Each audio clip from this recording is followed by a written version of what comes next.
안녕하십니까. 오늘은 2026년 8월 18일 화요일입니다. 네, 그동안 가뭄이 심해가지고 완전히 힘들었는데 또 비가 너무 많이 와가지고 난리가 났습니다. 그제도는 800mm 와가지고 산사태도 나고 아주 심각했습니다. 네, 오늘도 세계적인 바이블이 될 난세의 영웅 흑행령을 아십니까? 165페이지부터 읽어보겠습니다. 정치 행명이 필요하다. 우리나라 국회의원은 특권, 특혜가 많다. 다른 나라 국회의원들과 비교해보면 확연히 느낄 수 있다. 국회의원들이 스스로는 국가와 국민을 위해 일하는 국민의 심부름꾼을 자처하지만 온갖 특권, 특혜를 누리고 있는 것은 사실이다. 전용 사무실을 쓸 수 있고 전용 고급 승용차가 지급되며 거기에 따르는 사무실 운영비나 차량 유지비는 모두 국고에서 나간다. 국회의원 1인당 쓸 수 있는 보좌진이 운전기사 포함 9명까지도 가능하며 보좌진의 급여도 국고 지원이다. 국회의원 자신이 받는 한 해 세비는 각종 수당을 포함하여 2020년 기준 1억 5천만 원이 넘는 것으로 확인되고 있다. 급여는 회의에 출석하지 않은 등 일을 하지 않아도 그대로 다 나온다고 한다. 국회의원이 국회에서 한 발언에 대해서는 그 어떤 발언이라도 면책 특권을 가지며 범죄를 저질러도 회기 중에는 국회의 동의가 없으면 체포되지 않는 불체포 특권도 있다. 그리고 철도와 항공 요금은 모두 무료이며 특등석을 이용할 수 있다. 게다가 대통령도 받을 수 없는 정치 후원금까지 받을 수 있다. 그러나 선진국이라는 덴마크나 스웨덴의 국회의원을 보면 우리나라 국회의원과는 전혀 다른 소박한 모습이다. 스웨덴 의원들은 의전 차량이나 개인 비서가 없다. 심지어 의원들을 위한 주차 공간조차도 따로 없다. 주차 공간은 오히려 국회 직원들과 장애인들을 위한 공간으로 배정되어 있다.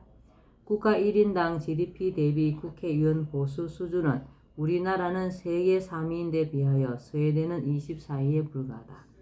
스웨덴은 세비를 주급 형태로 받고 회기 중 필근하면 무노동 무임금 원칙에 따라 세비를 받지 못한다.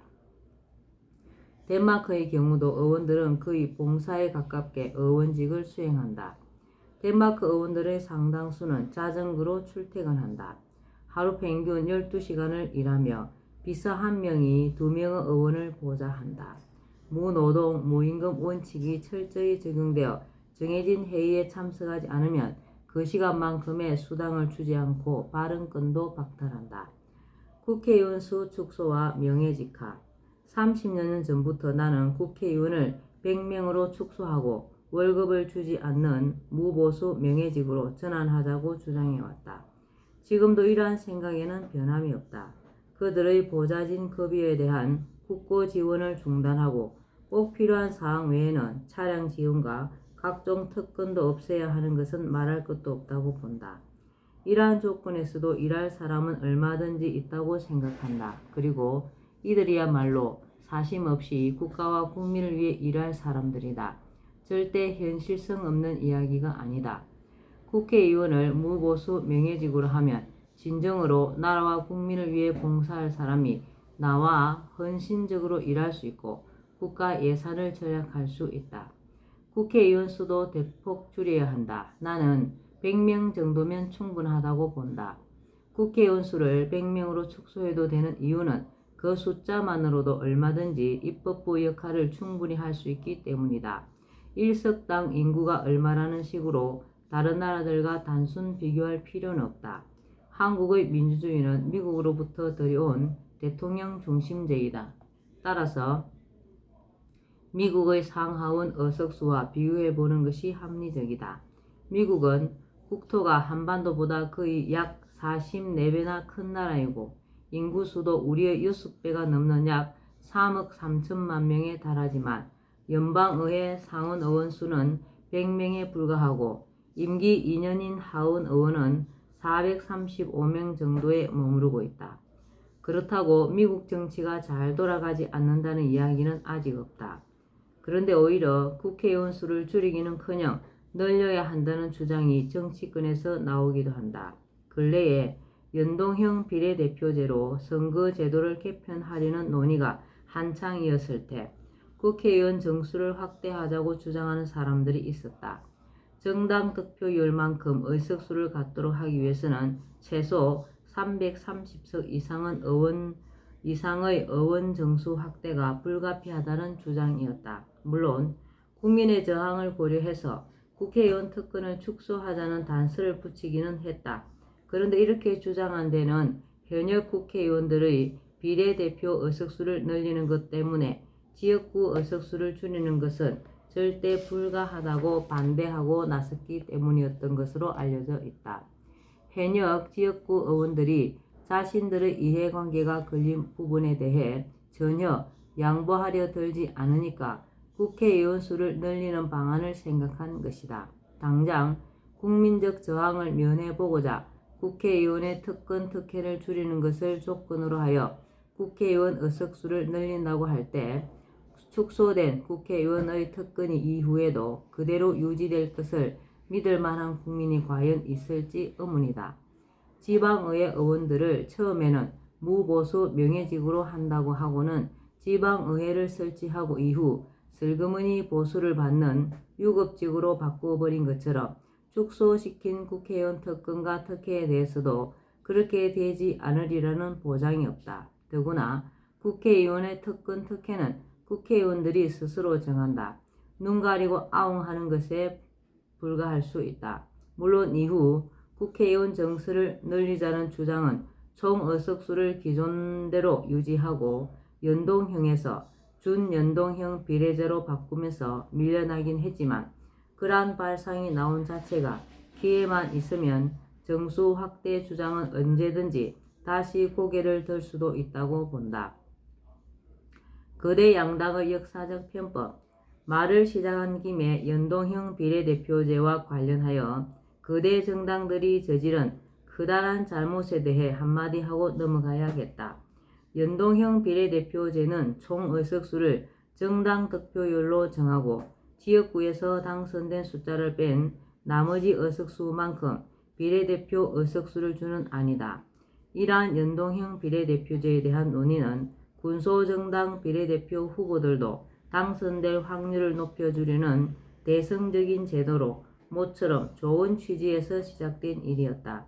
그러나 그것도 잠깐 얼마 안 있어 거대 양당은 본색을 드러내기 시작하여 서로 당리를 따지면서 결국 연동형 비례대표제를 기존의 비례대표제와 그것의 절충 형태인 준연동형으로 바꾸어 군소정당 후보들이 당선될 가능성의 범위를 좁혀 놓더니 막판에는 아예 그 가능성마저도 줄이고 거대 정당들이 비례대표 의석을 다 가져가기 위해 이제껏 그 어디에서도 듣도 보도 못한 위성정당이란 것을 만들어내기에 이르렀다. 총선 결과는 그들의 의도대로 되었고 군소정당들은 결과에 허탈해하며 그들의 편법에 분노하였으나 어쩔 도리가 없었다. 사실 위성정당은 그 목적, 조직과 활동이 민주적이어야 하며 국민의 정치적 의사 형성에 참여하는 데 필요한 조직을 가져야 한다는 헌법 조항에 위배되는 것이라 생각되며 애초 중앙선거관리위원회가 등록을 받아 주어서는 안 되는 것이라고 생각한다. 그러나 중앙선거관리위원회는 형식적인 심사 절차만을 거쳐 위성정당의 등록을 받아준 것으로 보인다. 또 이들 위성정당의 비례대표 공천에서도 미래통합당, 더불어민주당 등의 모 정당에서 이미 적법하게 선출된 비례대표 후보자를 일부러 제명하고 그들 모 정당의 위성정당에 재입당시켜 그가 위성정당 비례대표 후보가 되도록 모 정당에서 마음대로 정하는 편법이 있었음이 분명한데도 중앙선거관리위원회가 위성정당의 공천 결과를 문제가 없다고 보았는지 등록을 허용하였는데 이는 부당하다고 생각한다. 나아가 중앙선거관리위원회는 이렇게 해서 탄생한 위성정당인 미래한국당과 더불어시민당에 선거보조금까지 지급하였다. 이러한 위성정당의 조직과 편법적인 행위 그리고 이에 대한 중앙선거관리위원회의 묵인 허용은 우리나라 정당사와 선거 역사에서 아마 매우 수치스러운 일로 기록되지 않을까 생각한다. 지방자치제 유감. 나는 일찌감치 지방자치제를 없애야 한다고 강조해왔다. 지방자치 선거를 치르는 데에만 엄청난 국가 예산이 들어갈 뿐만 아니라 지방자치단체의 의회 의원, 교육의원 등의 인건비도 무시하지 못한다. 지방자치제가 없으면 들어갈 필요가 없는 국가 예산이다. 그리고 지자체들의 지역개발 명분의 국가 예산 확보 경쟁은 도를 넘어서고 있다. 지자체들이 국가 예산을 확보하기 위해 애써 신규 사업을 발굴하고 예산 확보 전략을 세우기까지 하고 있는데 이것은 도저히 있어서는 안 되는 일이다. 국민은 자신들이 사는 지역에 박물관이나 공원이 생기고 시청이나 군청이 멋지게 신축되고 집 가까이 전철역이 생긴 것에 만족하여 국회의원이나 단체장들이 일을 잘하고 있다고 생각하면 그것은 근시안적 시각이다. 국가가 예산 집행을 함에 있어 우선시하여야 할 것은 멋진 박물관이나 대궐 같은 관청을 짓는 것이 아니라 국민의 생활을 안정시키는 것이다. 그 돈들을 절약하여 국민에게 골고루 돌려주면 서민의 생활 안정에 큰 도움을 줄 수 있다. 생계 걱정에서 벗어나지 못하는 서민들의 가슴을 피워줄 수 있고 빚에 허덕이는 사람의 고통을 들어줄 수 있다. 소비가 활발해져 기업이 좋아지고 나라 경제가 잘 돌아가는 동력이 되게 할 수도 있다. 지금처럼 국민의 자살률이 OECD 국가 중 최고로 높고 가계부채율이 상위권을 맴돌며 반대로 출산율 꼴찌인 나라에서 신규 사업을 일부러 발굴해서까지 지역개발에 국가 예산을 틀어넣은 것은 예산 낭비를 넘어 도의적으로 절대로 해서는 안 될 일이다. 박물관 같은 것은 국민의 생활 안정이 이루어진 다음에 해도 전혀 늦지 않다. 그리고 지금으로서는 이미 이루어진 공사와 사업만으로도 그 이상 지역 단장과 개발은 할 필요가 없다고 생각한다. 지방자치제가 유감인 또 하나의 이유로는 우리나라는 국토 전체가 미국의 한 개 주 정도밖에 되지 않는다는 점이다. 하나의 정부만으로도 이 좁은 땅을 다스리지 못할 이유가 없다. 지역의 균형 발전이라는 명분으로 지방자치제의 당위성을 주장하는 사람이 있을지 모르지만 지방자치제의 시행을 통해 지역의 균형 발전을 이룬다는 것도 그야말로 명분에 지나지 않으며 오히려 지역 간의 지나친 경쟁으로 국고 낭비와 지역 이기주의만 키울 수 있다.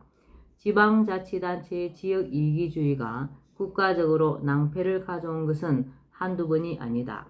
국토 어디인가에 꼭 설치해야 할 시설이지만 그것이 혐오시설로 비치는 경우 그 어떤 지자체도 설치를 불허하여 중앙정부를 공경에 처하게 하고 중앙정부와 대립하는 일까지 발생하고 있는 것은 모두가 잘 아는 일이다. 그러나 이 시점에서 나는 이미 자리를 잡은 지방자치 제도를 없애지는 않고 예산 낭비 부분만 개선하는 방향으로 지자체 문제를 해결해 가는 것도 괜찮은 방법이라고 생각한다. 지자체 선거를 없애고 지자체 단체장은 내부 성지를 통해 대통령이 임명하는 방식을 채택하는 것이다. 지방의회의 의원도 선거가 아니라 추천 등의 방식으로 선임하고 지방의회 설치 초기처럼 무보수 명예직으로 하면 선거에 들어가는 막대한 비용과 의원 보수를 절약할 수 있다. 그리고 지자체 단체장이 중앙임명제가 되면 지역국회의원을 통해 경쟁적으로 예산을 가져가 무분별한 개발을 일삼는 등의 지자체의 지역 이기주의를 어느 정도 통제할 수가 있어 불필요한 예산 집행을 막고 국토의 균형 있는 발전을 도모할 수 있다. 정당 정치라는 패거리 정치. 네, 오늘 여기까지만 읽겠습니다. 오늘도 허경영을 많이 부르고 알려서 하늘의 복을 짓는 행복하고 뜻깊은 하루 되시기 바랍니다. 감사합니다. 허경영, 허경영, 허경영.